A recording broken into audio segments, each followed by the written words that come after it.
Sup, my fellas, don't forget to leave feedback, and enjoy the story. Back. Lulai floated in space upside down and looked at his gold watch, which gave him strength. He realized that this return could be due to the fact that he had violated the direction of someone else's time and realized that he should have learned the rules better. The night city was illuminated by thousands of bright lanterns and lights when Yuki stood on the bridge and talked on the phone. Yuki talked to her grandmother and told her that she did not need to send anything because she lived in abundance and had everything. Yuki rested one hand on the handrail and held the phone to her ear with the other. Yuki said on the phone to her grandmother so that she can keep the goodies for herself and not worry about her because she can take care of herself. Yuki leaned forward slightly and examined the night pond. Yuki said that it was time for grandma to go to bed, so she decided to hang up and end the conversation on a good note. Suddenly, Yuki glanced to the side and saw the black silhouette of a man. Yuki widened her eyes and looked at what was happening in shock. Yuki's silhouette glowed with a bright white light as everything around her became a black space and all the people were frozen in time. She didn't understand what was happening to her. Suddenly, Yuki cast her questioning glance at the white light behind her. A luminous silhouette appeared with its arms outstretched to the side. Yuki looked at what was happening in shock, her eyes wide and anticipating future events. The silhouette of the main character appeared in front of her with his arms outstretched and his head raised. Lulai crossed the river of time to this place with his eyes closed. Little by little he began to open his eyes and examine what was happening. Lulai stood in his suit with his hands in his pocket as Yuki looked at him fearfully. Lulai knitted his eyebrows and looked sarcastically towards Yuki,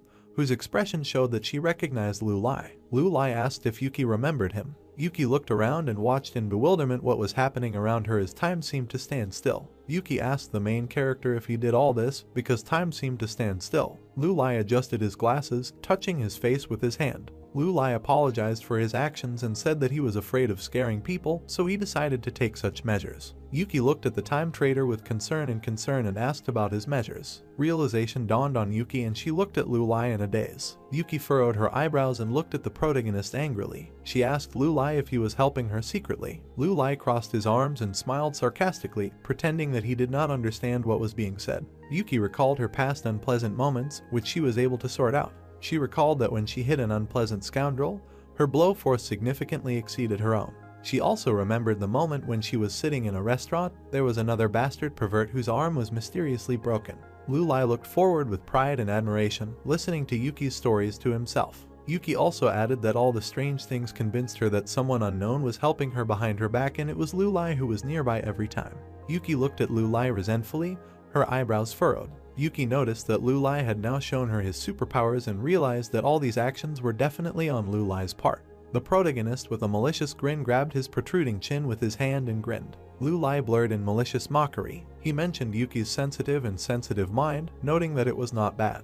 The time trader stood in front of a frightened Yuki. Lulai noticed that Yuki had understood everything correctly, but he really couldn't watch how those scoundrels used their power to oppress their subordinates. Yuki realized that this was Lulai's way of confessing. Lulai tilted his head forward with a sly expression on his face. He said that now those same scoundrels would not dare to offend her. Yuki closed her eyes with a dissatisfied and arrogant expression and exhaled air to the side as Lulai looked at her in bewilderment. Yuki said that she actually lost both her jobs after those very incidents. However, she was still grateful to Lulai for her help. Lulai looked to the side questioningly against the backdrop of the night city. Yuki reasoned that everyone was talking about how it was easy to make money in a big city, and after all, girls didn't have to rely on their strength. The silhouettes of Lulai and Yuki glowed with white light as the entire night city froze in time. Lulai looked at Yuki with a sarcastic expression and asked her what was wrong with public opinion. Yuki raised her eyebrows in anger and began to speak her mind loudly. She screamed that this was idiocy, not an opinion, because the girls studied diligently in their modest cities, and then moved to big cities and thought that their knowledge and experience would change their destiny so that their families could live happily. Yuki immediately calmed down and humbly looked forward. She expressed a beautiful phrase that time slowly takes away a person's beauty, but it cannot take away many years of life experience. Lulai closed his eyes and smiled slightly. He noticed that Yuki said a very interesting phrase. Lulai and Yuki were leaning against the handrail of the fence. Lulai asked Yuki if she had found a job. Yuki closed her eyes and sighed. She said that she had not found it yet, but added that she would not compromise anymore. At that very second, Lulai started an insidious plan and smiled caustically. Lulai and Yuki stood in front of the fence and leaned against it, looking around the night city, when Lulai handed Yuki his golden business card. The time trader said that in that case, Yuki should have taken this card. Yuki was holding in her hands a glowing card with a picture of a clock mechanism. Yuki looked at the business card in numbness and asked what it was. Lu Lai closed his eyes in peace and put his hands in his pockets. He said his name is Lu Lai and he is the founder of the Eternal Club. He added that if Yuki really wants to change her life, then she should come to him. Yuki widened her eyes in amazement and asked about the Eternal Club.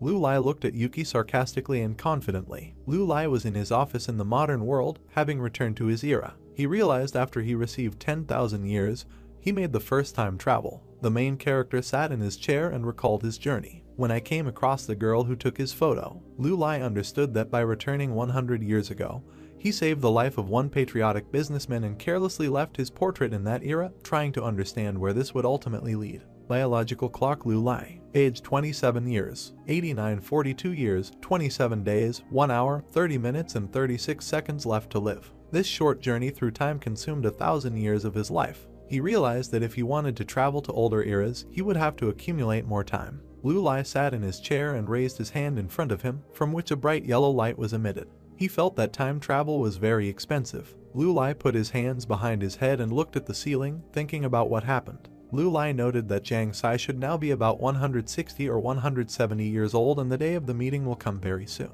Song and Yeoru were driving in a black car in a line. Yeoru looked at his uncle with concern. He turned to Song and told him that if Song did this, Lu Lai would not blame him. Yeoru added that if you notify in advance of your arrival, it will be much more reliable. Song sat in his red suit and put his hands on his knees. Song said that the Glory family and the Chen family had already been doing business in secret for a while and Mr. Lu Lai knew about it. But I didn't attach much importance. Yeoru lowered his lips and looked questioningly at his uncle. He didn't understand what this could mean. Song frowned and looked at Yeoru affirmatively. Song said about absolute trust. Yeoru continued to look at Song, who was sitting relaxed in his seat in the car. Yeoru asked if they were acting rashly by doing this, because after all, they didn't really know anything yet. Song laughed lightly and replied that speaking of the Glory family, Mr. Lu Lai liked it when their old man handled his affairs for him. Song also added that this is all due to the fact that they have wider connections and work very quickly. Song closed his eyes. He replied that if they do not want to fall behind this family, then they must show all their abilities. Song opened one eye and raised one eyebrow,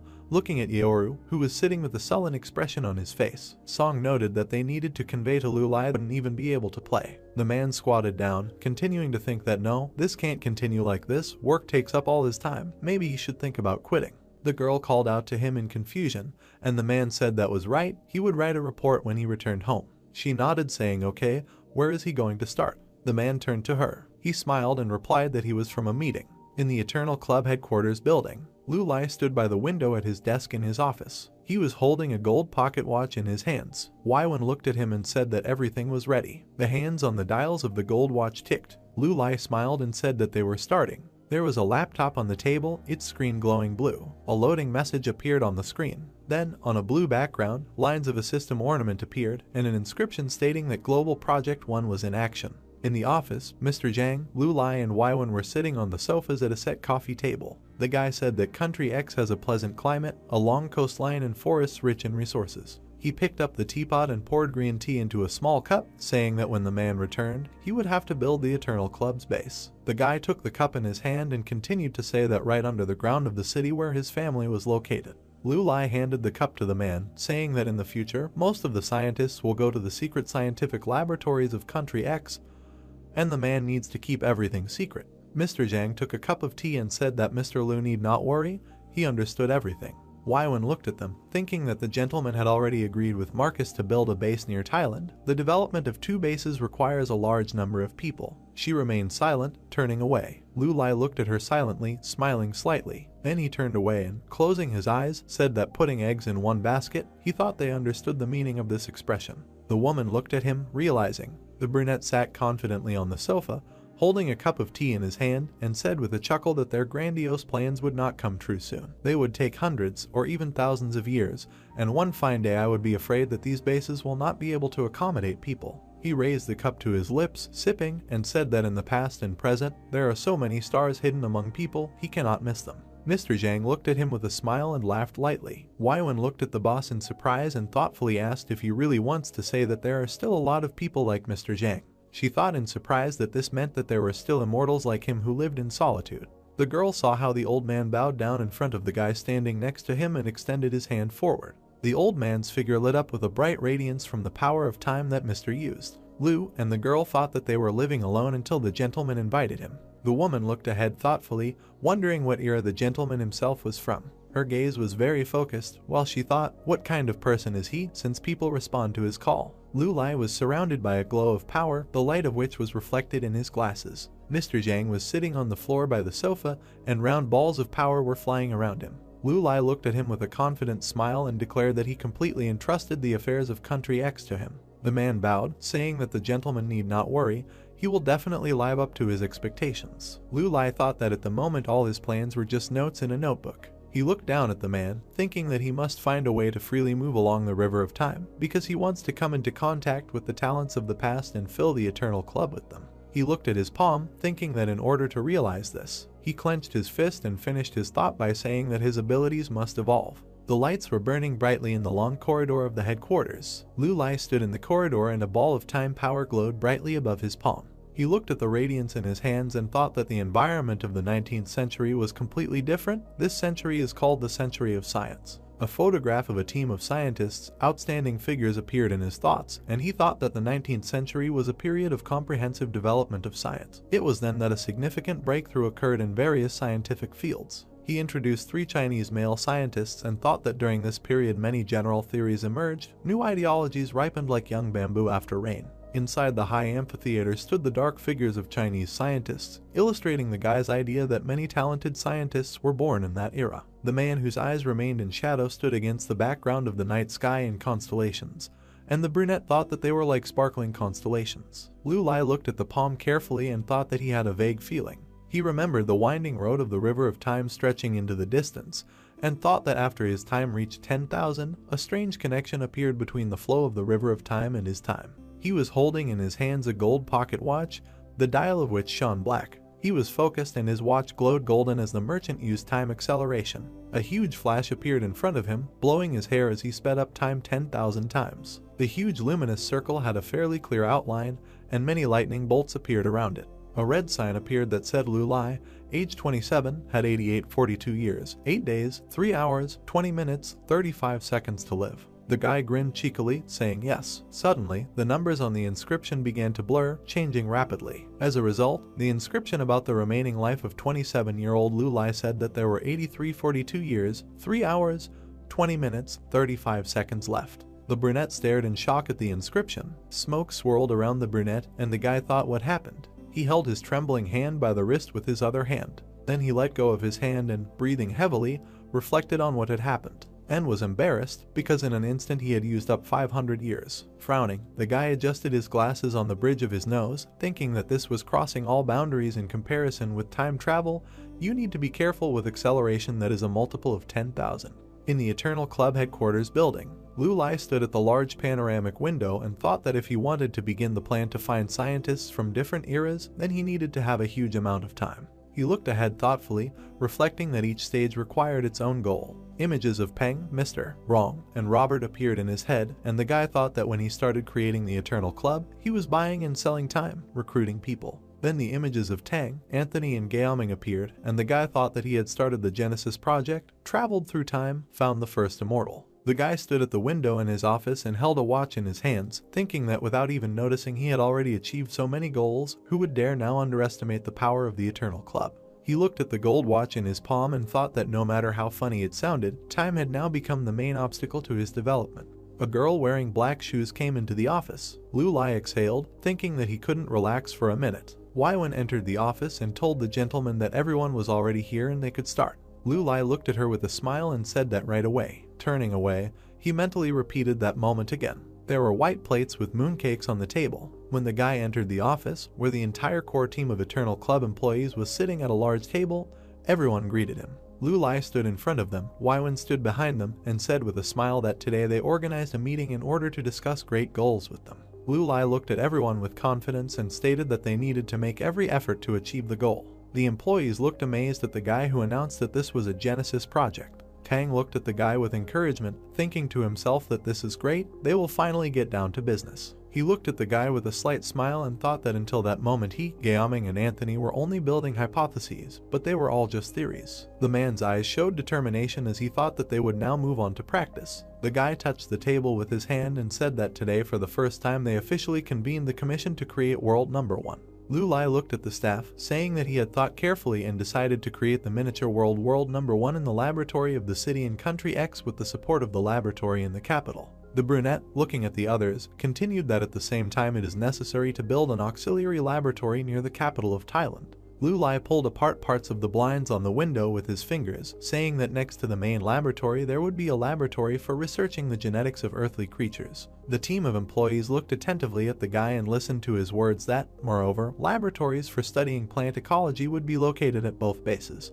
He stood at the window with his back to the others and said that they also needed auxiliary laboratories and auxiliary enterprises. Turning to the people, the guy continued that they would mainly be intended for logistics work. All support facilities should be built at the same time. Lu Lai returned to the table, asking the men if they had any questions or suggestions regarding the above. With a sly smile, the brunette looked at Robert and told him that he had already eaten a lot of mooncakes. Let him tell him what he thinks. Robert stared at him, taken aback by the harsh question. Then he smiled, his mouth full of crumbs, and said with a chuckle that he didn't know anything about it. Anyway, he just wanted to stay here. Lu Lai adjusted his glasses with a grin, saying okay, then turned to Peng, saying that he seemed to be serious. What was he thinking? The frowning Peng looked at the guy seriously, saying that he only needs to give the order, and they will do the rest. Robert hooted affirmatively, and Zhang thought that they were two idiots. Lu Lai looked at them silently, thinking that his guards seemed trustworthy. Suddenly, someone's hand rose into the air and the man turned to the boss. Anthony, who raised his hand, looked at the guy and said that he actually had something to say. With his permission, Gaoming, sitting next to him, chuckled inquiringly. Suddenly, he leaned over sharply, blocking his indignant colleague, and started babbling that his opinion could wait, but he needed to find out about the location of the laboratories. This needed to be decided first. Anthony looked decisively at the boss, saying that the laboratory should have an angle for the uranoscope. This is extremely important. This is what he would like to say. Gaoming looked at the man with displeasure, saying that he had done all the calculations, so he should be the first to speak, to which the bearded scientist shouted that he knew more about astrophysics. While colleagues were arguing, Tang said with a grin that they were both busy for now. Can he ask a question? To which he heard an indignant question. What does he have to do with it? Lu Lai closed his eyes gloomily, listening to the indignant cry of the scientist about what it means. What does he have to do with it? He understands everything better than his interlocutor. Tang folded his hands on his chest and whispered to Robert that they seemed to be full of energy, to which Robert, who was lounging on a chair, said that, what is he saying? It's like he's watching an old man's drama. White clouds swirled above the club building. Yuki looked intently at the building, thinking that it was here. She examined the facade and the columns, thinking that this place was gorgeous no matter how you looked at it. She giggled in embarrassment and closed her eyes, thinking that she didn't look like someone who would be welcome here. Maybe she should go home. She looked at the dark business card with gold dials that she held in her hand. Looking closely, she chuckled and thought that this was a work related to time. Yuki stood at the front entrance to the Eternal Club building. Hesitantly, she clenched her fists. She was concentrating on what she should do, whether to go or not, then decided that okay, she was going. Suddenly, she turned towards the voice that called out to her. Wang, in a suit, ran up to the girl, saying that this was private territory. Could he help her with anything? He approached the girl and explained that she had been standing here for so long, to which the brunette recoiled from him. She continued to stand, leaning away, timidly apologizing and saying that she was already leaving, to which the guy nodded in agreement. He put his hands on his hips and watched as the embarrassed Yuki turned to leave, thinking that she shouldn't be there after all. Wang looked at her questioningly, thinking it was worth asking before the girl left. He asked why she came. The girl froze when he asked again, calling out to her. She stared, frantically thinking about what she should do. Doubts swarmed in her head. To return, should she really return? After all, she came, maybe toss a coin. Damn, she doesn't have change. What to do? She ordered herself to think and thought, what a disgrace. Suddenly she remembered Lu Lai, who told her that her self-confidence reveals a different side to her. She fell silent, amazed. Her frantic thoughts stopped. She slouched and, without turning around, answered that in fact. Then she turned around and confidently continued that she was invited to work. Wang looked at her in surprise and just hummed. The blinds in the meeting room were half drawn. All employees looked at the speaker and listened to the words that after they had discussed everything, they had now reached a consensus. Waiwen stood in front of them with her hands clasped behind her back and summed up that the minimum area of the world #1 miniature world, calculated in accordance with all the living conditions of microorganisms, would be 1/10 of a football field, which according to the standard is approximately 666 square meters. She presented an image of a yellow cube, saying that the size of microorganisms should be about 2 millimeters. An image of a map with a photograph of a forest and a glacier appeared in my head, and the woman continued that when creating a miniature world, ecologists must not only rationally approach the creation of the internal environment, but also must prepare equipment for observation outside the sandbox in order to project realistic views. Waiwen fell silent and, together with Lu Lai who turned around, looked at the person who said that he wanted to compliment. Gaoming waved his hand, saying that measuring the genome of living things is a colossal effort and requires a huge amount of computational work. They will need a huge amount of financial and human resources, and the process will take a long time. He turned and looked at them expressively, saying that in 2015, the American team of biodiversity genomics scientists led by Smith created a scientific council together with a Chinese genetics company. This research group offered cooperation to scientists from all over the world and began work on a project similar to Human Genome Program, which was called the Earth Biological Genome Project. The man introduced DNA with his palm extended with 2 fingers extended forward and said that they managed to organize all the eukaryotic organisms on Earth. So far they have made noticeable progress. His friend from America is involved in this project, so he would like to. Lu Lai looked at him and decisively interrupted this tirade, saying that great, then he entrusts it to Gaoming. He is confident that he will do a good job. The pleased scientist gave him a thumbs up, telling him that he could rely on him. Waiwen frowned and remained silent. Lu Lai turned to look at the woman as she quietly called out to him. She looked seriously at her boss and said that she had a comment on the scientist's proposal. Lu Lai listened to her words that they had too few qualified scientific personnel. Looking seriously at the guy, the woman continued to explain that although all the personnel in the Eternal Club have their own merits, however, when it comes to the comprehensive organization of work, perhaps even she could not cope. Lu Lai scratched his chin thoughtfully, listening to the brunette's words that, moreover, all the key processes of creating a miniature world based on a preliminary model will take place in different laboratories. Lu Lai looked at her confidently, saying that they were in no hurry. Besides, today they had only established the organizing committee and told them to trust him. Anthony and Gaoming stared at the guy in surprise, and Tang smiled contentedly when they heard the words of the guy who said that their organization will grow step by step not only with modern scientists. Grinning, he added that it was the same with the scientists of the past. Waiwen looked at him in shock and remained silent. Lu Lai leaned his hands on the table and told his colleagues that he would now announce the tasks for each of them in creating world #1. Anthony folded his arms across his chest, silently looking at Gaoming when they heard the boss's words, that regarding the promotion of information on the genome of living organisms on Earth. Gaoming is responsible for this. He can attract people from their security and ask for help from any employee. The gloomy Peng and the resolutely crossed Zhang heard that they were entrusted with the training of 4 special squads. Each squad would be sent to Zai City. Everything should go perfectly. Looking confidently at the employees, Lu Lai said that starting is always difficult, so he suggests everyone to start acting now. When creating a miniature world, those in charge of each stage should cooperate closely. A loud response of agreement with the gentleman was heard from the window of the building. Among the trees there was a question about how the training was going. Peng walked along the path next to Lu Lai and replied that everyone is trying hard, progress is progressing rapidly. Zhang even increased the intensity of his training. Lu Lai turned to the guy and said with a grin that he was asking about those he trained in secret. Peng froze in fear. He then smiled, saying that they have the spirit and perseverance, but they have a hard time with such time acceleration, so the difference between Zhang is noticeable. Lu Lai laughed with his arms crossed and told the guy not to worry, he would fully support him if he needed time. Suddenly the guys fell silent, looking ahead questioningly, hearing the address to Mr. Lu. Yuki walked in front of Wang, waving her hand with a stupid face and said that she had arrived, and she mentally repeated to herself not to be nervous. She has nothing to be afraid of, she needs to imagine that she entered the store, everything is fine. The sun's rays were visible among the tree branches. Lu Lai walked with Yuki along the path and said that he was glad that she thought about everything very quickly. The girl turned to him and said that in fact, she came to prove something to herself. Lu Lai looked at her with a smile and assured her that she had made the best decision in her life. This was a 1 in a million chance. Yuki froze in surprise, looking at the guy who called her to follow him. He would introduce her to their affairs. There were 3 scientists standing in the lobby of the building, actively discussing something. Seeing the gentleman, they turned to him, and Anthony said that he had come. Lu Lai walked around the room with his hands in his pockets and said that he saw that they were full of enthusiasm, but let them not forget that they should alternate between work and rest. Gaoming came close to the guy and said that he needed to go to America to hire assistants. He already had candidates. Anthony came up from behind and said that he also needed new people, asking if they could talk to him. The men turned to Tang, who put his hands on his hips and sternly told them not to dare to go too far. Having passed them, the scientist approached the brunette, saying that they were putting too much pressure on the master. Did they forget how old they were? Lu Lai explained with an awkward smile that he actually wanted to introduce someone to them. Suddenly Tang threw his hand on his shoulder and said that his laboratory was terribly short of people. What would he say? Would he help him out of old friendship? He turned to Anthony, who was holding Gaoming, shouting that he was a cunning fox. What a cunning fox! They were going too far. I had never seen such an impudent person in my life. Lu Lai gloomily listened to their cries about where so much enthusiasm suddenly came from.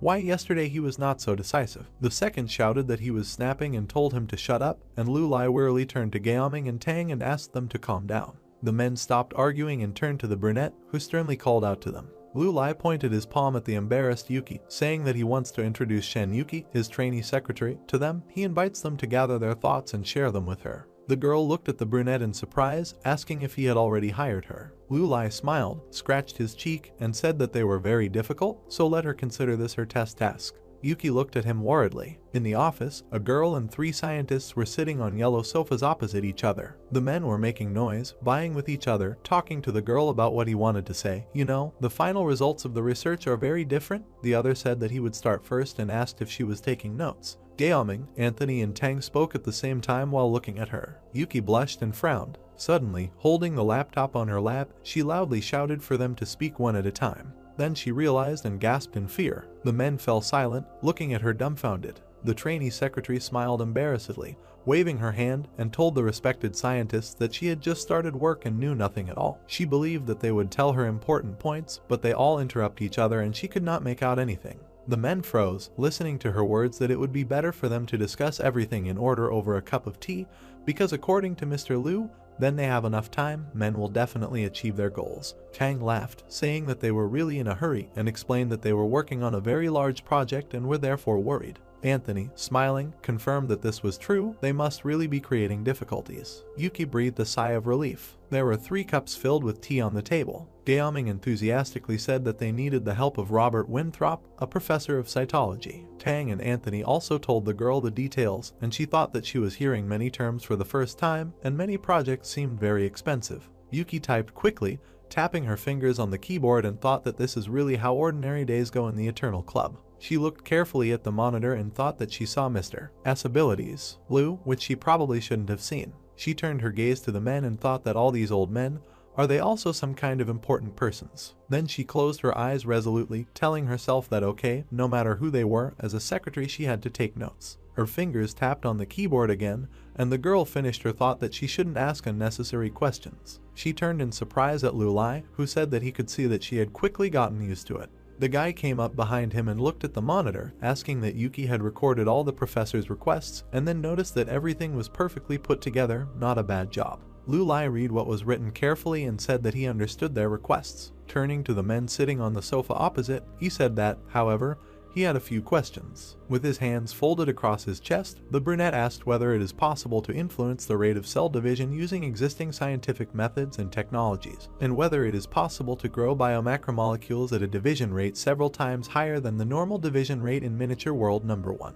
The men looked at him in surprise, thinking about the guy's question about how quickly they could, with their level of technology, select organisms whose speed is higher than that of humans, and if the miniature world was already in acceleration mode, then how would its time acceleration affect it? Lu Lai looked at the men confidently, saying that they should think about these questions, and added that he hoped that they would quickly find answers to them and report them to him. Tang looked at the gentleman in amazement and thought that this was the first time he had asked such specific questions. Smiling confidently, the scientist concluded that it seemed like the gentleman had really changed. Yuki and Lu Lai stood opposite each other in the corridor. The girl timidly folded her hands and asked for forgiveness, saying that she absolutely did not understand what the professors were talking about and only wrote down everything they said. The guy with a kind smile joked about authoritative old men, adding that even scientific experts do not understand them, and what can we say about her? However, she writes everything down very clearly. These words pleased the girl. She embarrassedly lowered her gaze and smiled. Raising her head, she asked in confusion if he really understood everything.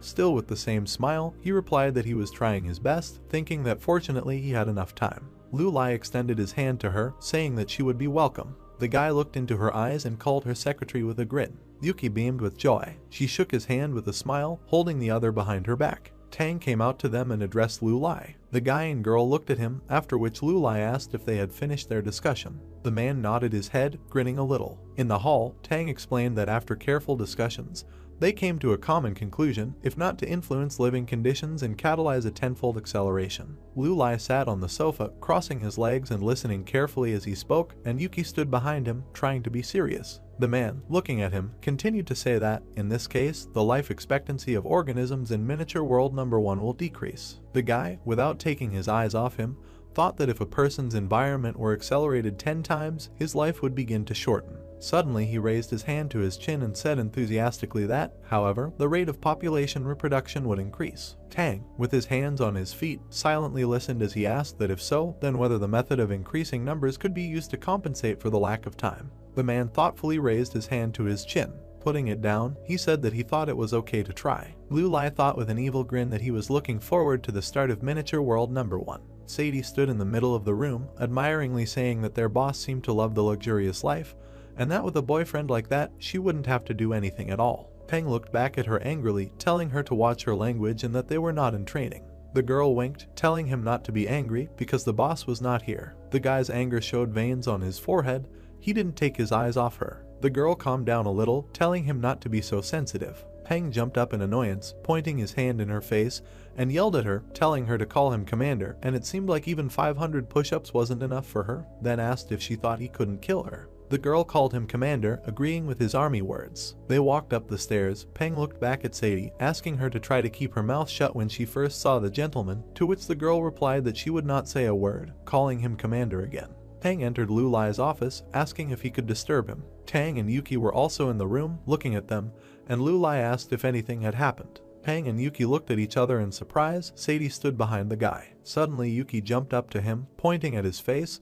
The guy looked at her in surprise, and she happily said that he was the same courier. She came even closer. The guy's face became covered with sweat, and the girl said that she saw him with the gentleman when he broke the director's arm, adding that it was cool. Stepping back a little, she put her hands on her hips and said with a smile that thanks to him she was fired, for which Peng asked for forgiveness. Yuki smiled widely, saying that there was nothing wrong with it because now she had a new job. Peng asked in surprise what this meant. Lu Lai joined the conversation, which is why they turned to him. He said that since they had already met, he was obliged to introduce them. He approached the girl and, looking at the guy with a smile, said that her name is Yuki, she is his secretary, and now she is officially a member of the Eternal Club, adding that they will definitely become friends. Sadie looked at them with a sly grin, thinking that even the butler has his own secretary, and it looks like they really have a huge organization. She looked at Tang, who was smiling at her, and thought that he must be Mr. Lu Lai himself, and that was exactly how she imagined him, adding that from his look, it was clear that he was not an ordinary person. Lu Lai interrupted her thoughts by asking who she was. Suddenly, Peng took her by the shoulder, lowering her down to bow, and said that this was Sadie, number 1 in the secret squad. She looked at the guy in shock.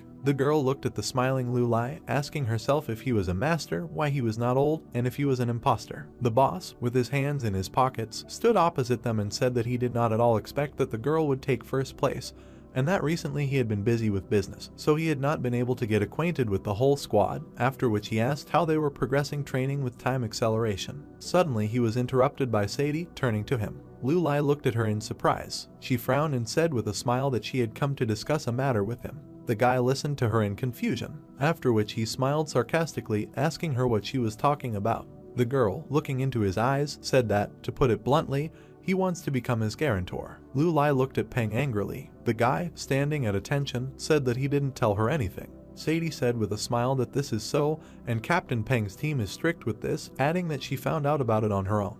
These words interested the guy. She closed her eyes, saying that during training she was lucky enough to meet several senior colleagues from the Falcon Squad. Their tasks include accompanying and guarding 3 mysterious gentlemen around the world as part of their trading enterprise. Lu Lai interrupted her and, crossing his arms, said that no one from the Falcon Squad could tell her this, and she herself would not have been able to figure it out either. The girl grinned maliciously, saying that he was right, and in fact, Mr. Gu Baoshan himself told her about this. A drunk man sat at a table full of empty bottles of alcohol, and the girl added that a few flattering words and a couple of bottles of beer helped her find out what they were doing. Lu Lai lowered his head in irritation, holding the bridge of his nose with his fingers. Peng looked away guiltily. He looked at her angrily, thinking that she was very cunning and that Gu Baoshan was an idiot. The girl added with a smile that that's why she came to ask him to appoint her as a time guarantor. Lu Lai looked back at her irritably. He smiled and said that her brain was working well. In an instant his mood changed and he frowned angrily, asking why he would hire a man who would do dirty tricks behind his back.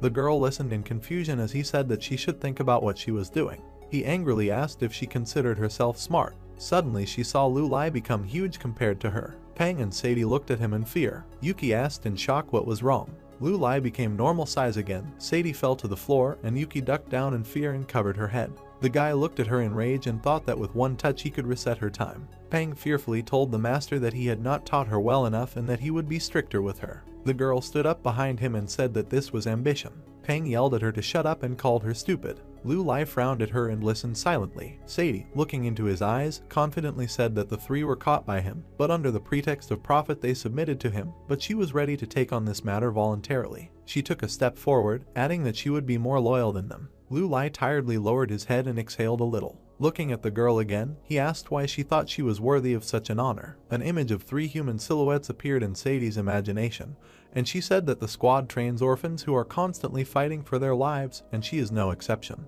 A little later, she added that she was not always like this. A moment from the past appeared in her mind, where her parents were sitting on the floor in front of her and crying, and she said that if the traffickers had not kidnapped her little brother, then her parents would not have lost hope and would not have left the family. Lu Lai listened silently as she said that since childhood, she had to take care of the entire family. A white sneaker with blood stains lay on the asphalt. Sadie added that they were looking for years until they both got into a car accident.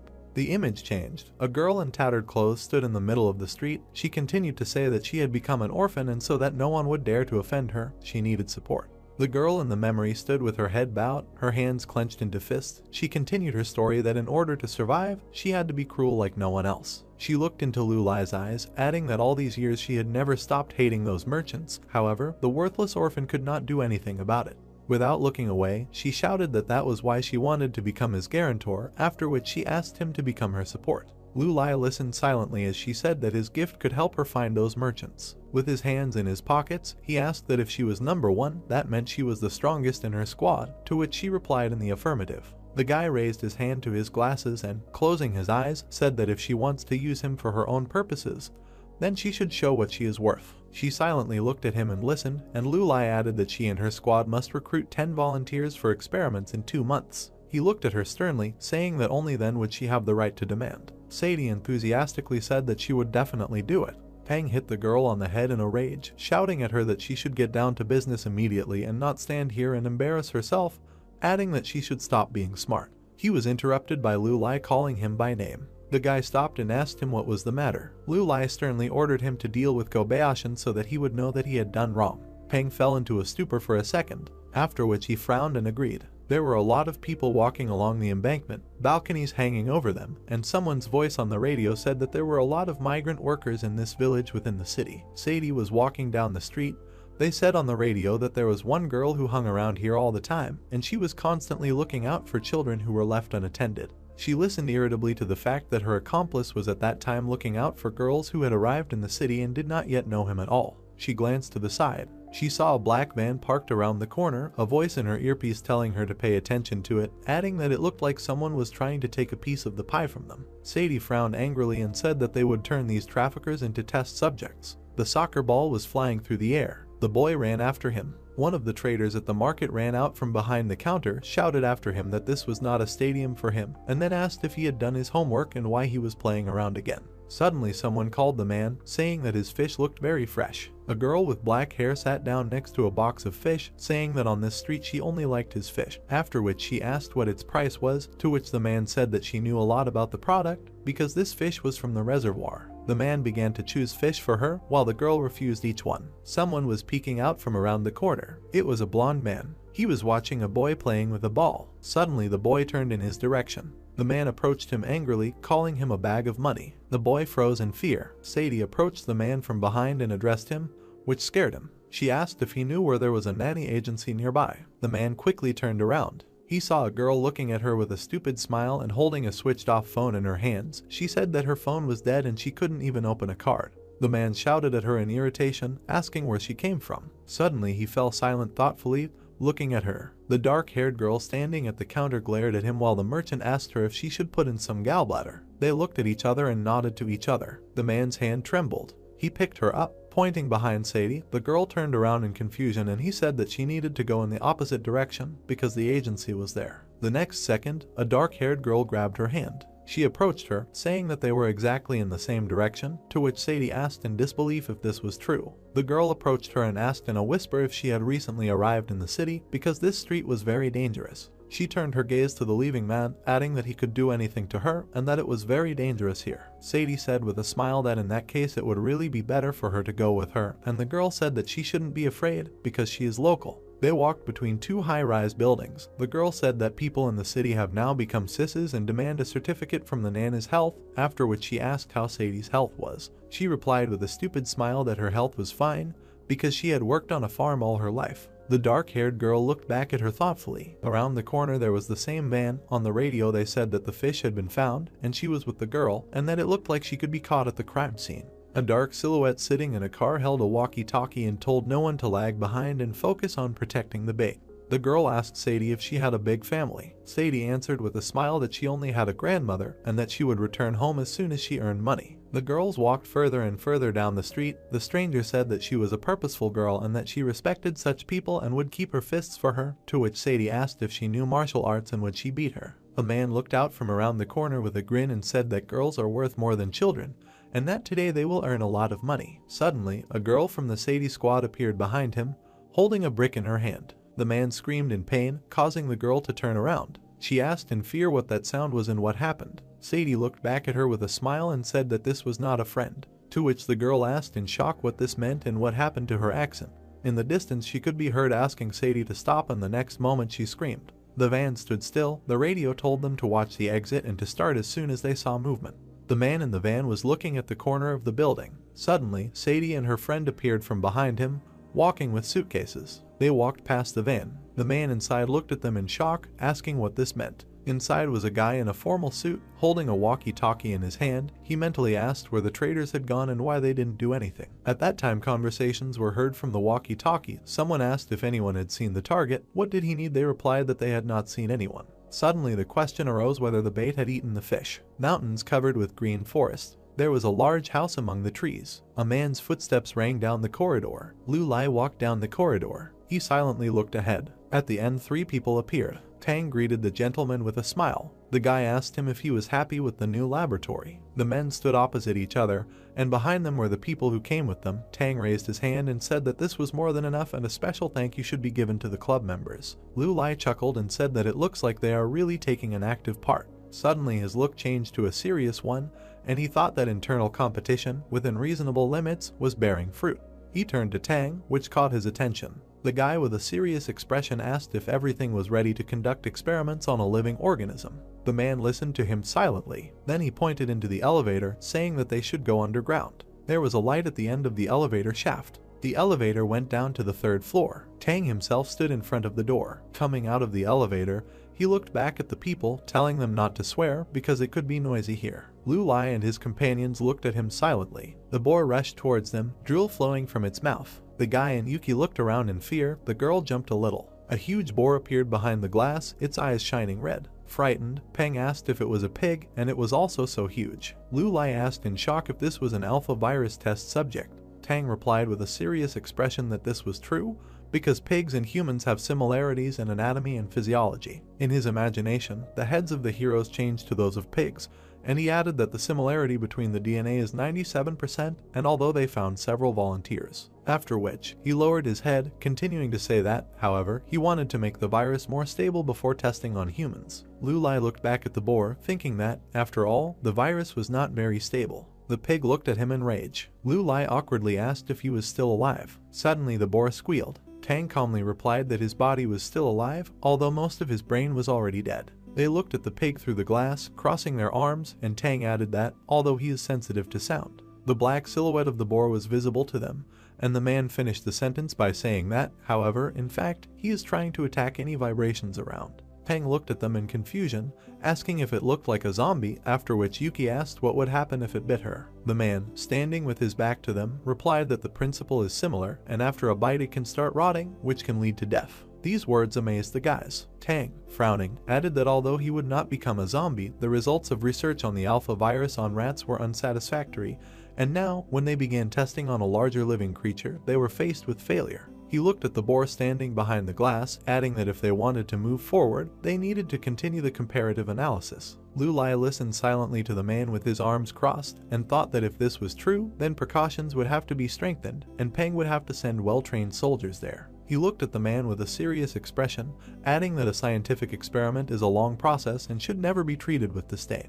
He addressed the man, to which he looked back. Lu Lai said with a smile that he wanted to take a look at the other test subject. A huge metal door with a valve in the center. In the experiment chamber, a girl with dark hair sat hugging her knees. She repeated to herself in horror that this was all a dream. Sadie approached her, asking her if she knew which people were the most pitiful. Without waiting for an answer, she said with a smile that these are the ones who never accept reality. She came close to the glass cell, and the girl jumped up to her, starting to beat the walls of the cell and shouting that she was trash, after which she asked if she brought her there, and if she was a criminal since she kidnaps people, to which Sadie replied with a grin that it's not her place to talk about this. Suddenly someone interrupted them, calling the girl in the cell by name. Sadie smiled with a satisfied face as she listened to Lu Lai say that the girl had 53 abductions of migrant workers and 50 cases of sale and imprisonment of women.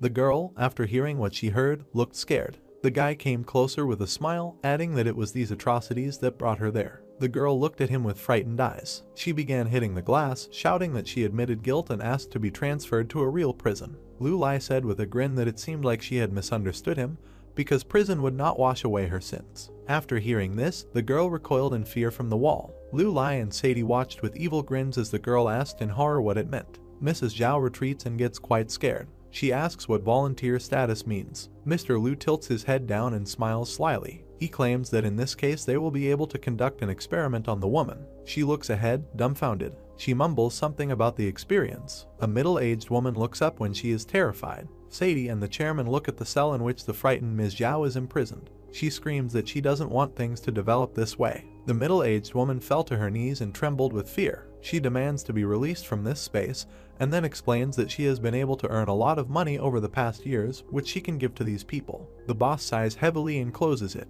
He says that his new friend does not want to volunteer at all, and claims that he is not the type of person who likes to force others to do anything. The brunette turns to Sadie. He addresses the girl with unusual hair by name and demands that the person be released from the cell. His employee is quite surprised. A middle-aged woman leans forward and smiles contentedly. She thanks Mr. Lu and assures that he will give him the money as soon as he leaves. The chairman turns towards the voice and smiles slyly. He claims that he is not the kind of person who is obsessed with cleanliness, so the woman should keep these products for herself, and the boss also advises her new acquaintance to eat well before she goes on the road. Mrs. Zhao is quite scared. She anxiously asks what Mr. means. Lu, the chairman, and his assistant look forward. The boss asks the girl with unusual hair what kind of punishment this woman will expect. Sadie tilts his head and smiles wickedly. She claims that Ms. Zhao has committed about 100 crimes, for which reason the death penalty will be prepared for her. Mr. Lu closes her eyes and smiles contentedly. He asks if this fact means that this is a matter of life and death.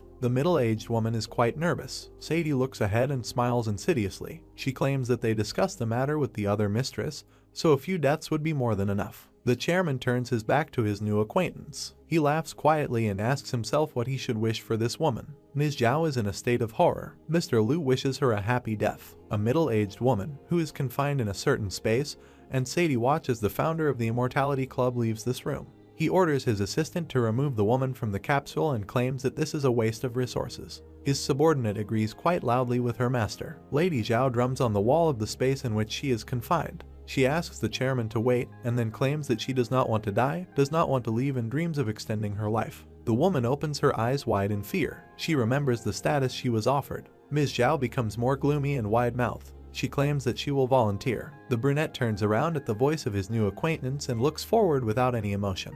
The boss frowns and looks away. He addresses the woman by name, namely Ms. Zhao, and claims that he does not want to force her to do anything. She looks ahead and opens her mouth. She loudly says that she made this decision on her own and this is only her opinion. Mr. Lu is smiling slyly at the moment. The chairman turns to his new acquaintance with a satisfied grin. He claims that he likes people to learn more about the circumstances of a decision, and then advises a middle-aged woman to enjoy the fact that she can breathe.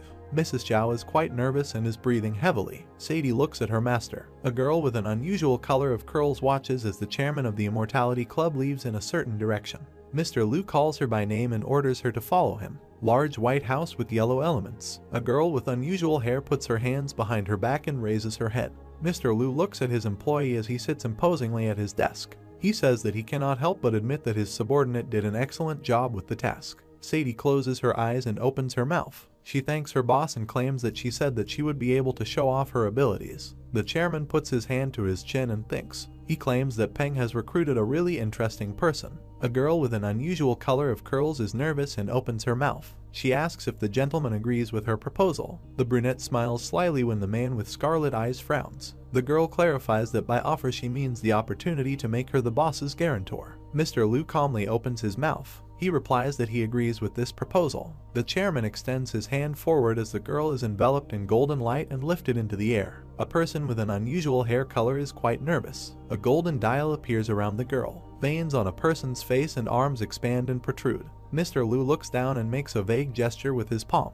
He congratulates his employee on his promotion. A girl with unusual pink hair deftly lands on the office floor. She sighs quite heavily. Sadie looks at her master, who is standing and leaning his hands on the table. He says that agreement was reached on both sides, but the effect may cause the girl to feel unwell for some time. She opens her eyes wide and smiles joyfully. Sadie asks the master if this is really his power, and then adds that she is now able to sense time. The chairman stands on his feet with his palms in his trouser pockets. Sadie rises from the floor of the room. A girl with an unusual color of curls clenches her hand into a fist and raises her head up. She claims that she will go to England as a warm-up. There is a dark starry sky above a large city. The houses are located on one of the streets. Someone claims that so many years have passed, as a result of which the other person has changed very much. Gaoming looks ahead in surprise. The unknown person asks where the young man he knew in the past went to. A room in an unknown apartment. Some environmentalist claims that his interlocutor looks pretty bad. The person who has a beard opens his mouth. He asks his friend from the past if he remembers his son. The other person replies that of course he has not forgotten him, since he is quite talented.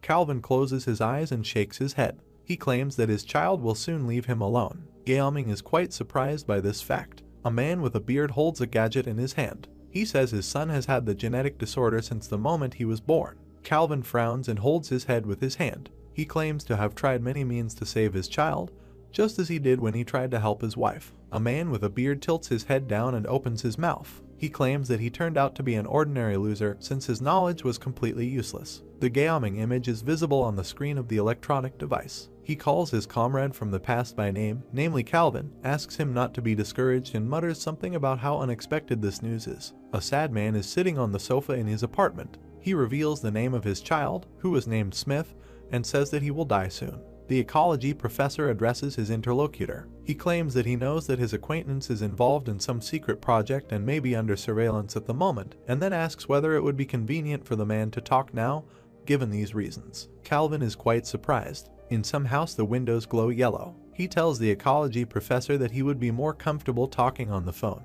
A man sits on the toilet, tilts his head down and presses his hand with a gadget to his ear. He asks his friend from the past to continue the story. Gaoming opens its mouth. He asks the sad father if he will listen to him if he says that it is possible to manipulate time. Calvin opens his eyes wide in surprise. The ecology professor asks him if he would think that his comrade from the past has become crazy, and encourages the man to answer seriously. Calvin looks at the phone. He claims that he doesn't think that the person on the other communication channel could turn into a madman, and asks if he really knows the way. The ecology professor confidently agrees. A man is quite surprised and frightened when he hears this information. Gaoming looks ahead resolutely. He says that he is currently working in a fairly large-scale project, the bosses of which are Mr. Liu, namely a time trader, and the essence of this task is to implement a plan to create a new world. Calvin purses his lips and is quite nervous. Gaoming is frowning at the moment. He explains that the Genome Plan project, which his friend from the past is working on, is what Mr. needs. Liu, a man with a beard, presses the phone to his ear. Gaoming claims that the chairman of the Immortality Club is unable to cure Calvin's son.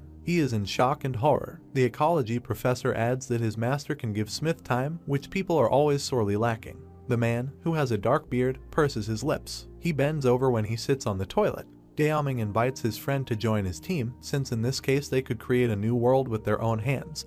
He fervently assures that this creation will be a redemption for all humanity and will allow a new round of development. Calvin looks down sadly. The man looks up decisively. He asks how much is this Mr. Liu can give time to his son. Gaoming tilts his head down and looks to the side. He replies that it is enough for Calvin to find a way to cure his child. The man presses his hand with the phone to his ear. He claims that the chairman of the Immortality Club has the ability to create new life and can save them from death. Calvin is sitting on the toilet in the restroom.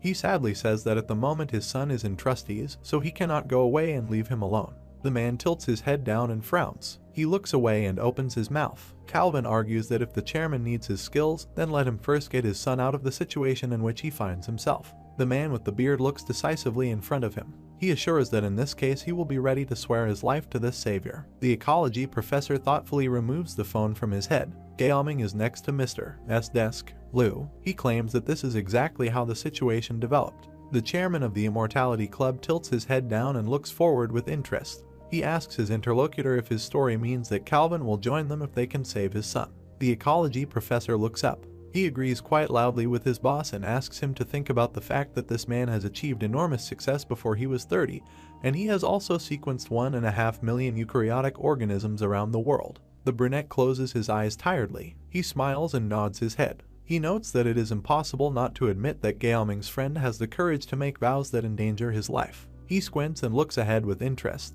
He asks the ecology professor how bad things are with Calvin's son. Gaoming and Mr. Liu are looking in a certain direction. The chairman calls one of his employees by name, namely Peng.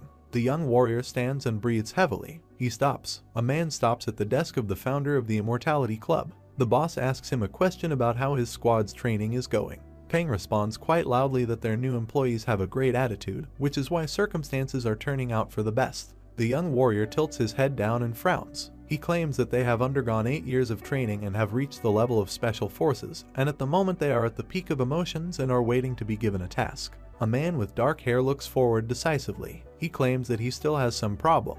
The chairman turns his head at the sound of the voice and looks with excitement.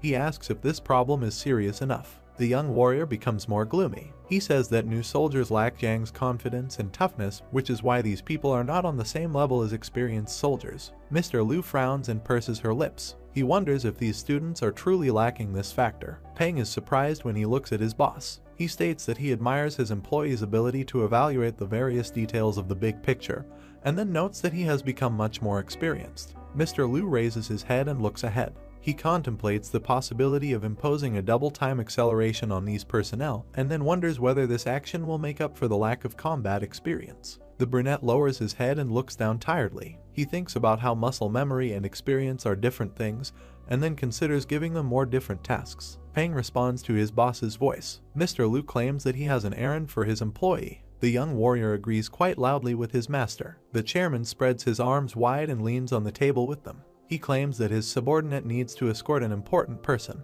Mr. Liu rises from his seat and looks down seriously. He says that it is necessary to bring him secret materials from the research institute. The young man is quite surprised. The founder of the Immortality Club states that this task is no longer an easy task, and then asks if this is suitable for new fighters to gain combat experience. Peng trembles with anticipation and smiles. He frowns and becomes more serious. He addresses his master quite loudly and assures him that this matter will soon be completed perfectly. In one of the cities of America there is a certain private book. Patients and healthcare workers walk along the hospital corridors. The guy is pushing a cart and humming a song. A man with short cocoa-colored hair has headphones in his ears. The electronic device in the ear makes sounds. Someone asks his interlocutor a question about when he can leave this hospital, and then complains that he is bored in this place since the nurses took his console. Calvin asks his son to relax and calmly wait for the moment when he gets better, and he will definitely buy him a new console. Smith lies on the bed as he is hooked up to medical equipment. He claims that this electronic device was from a limited edition, and says that if a father wants to buy it for a boy, then it is called PlayStation number 5. The man, who has a beard, smiles good-naturedly and nods. He agrees with his child. Smith turns the other way. He mutters something about how these words are a lie until he acquired the item for him. The door to the room creaks open. A suspicious guy with short cocoa-colored hair enters the patient's room. He turns to the boy, assures him that he needs to rest, and then turns to the middle-aged father and informs him that the time for the premises has already ended.